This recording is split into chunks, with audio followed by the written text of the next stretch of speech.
Madam మనకి కులగణన అనే అంశం చూసుకున్నట్లయితే బ్రిటిష్ కాలంలో 1931లో జరిగింది.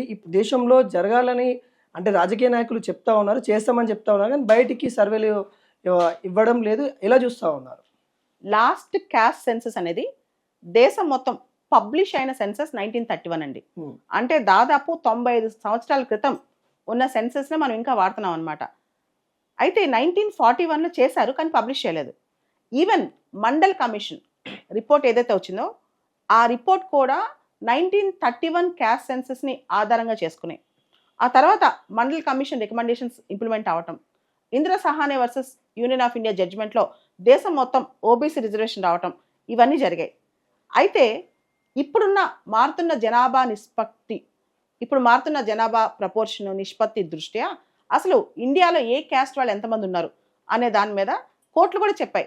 రాష్ట్రాలు కూడా వాళ్ళ క్యాస్ట్ సర్వే చేసుకోవచ్చు. సెన్సస్ అనేది దేశం మొత్తం అండి.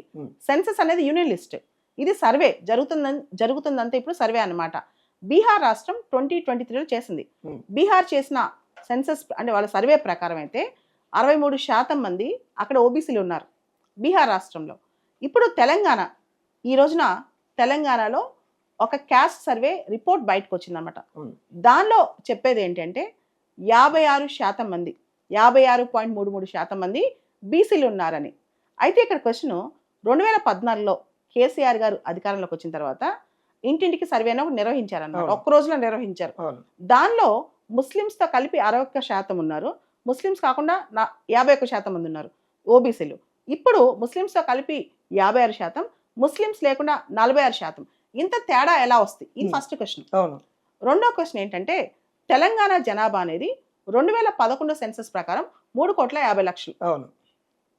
తెలంగాణ జనాభా 2001కి 2011కి మధ్య దాదాపు 13% పెరిగింది.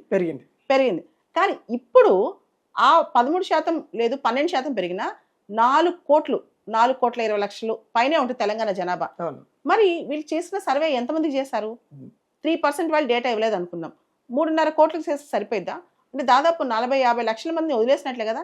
ఈ మేజర్ కౌంట్ లేకుండా ఎలా చేస్తారు?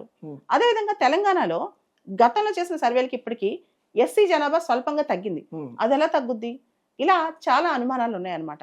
దీని మీద ప్రతిపక్షాలు కూడా చాలా క్వశ్చన్స్ రేపుతున్నాయి.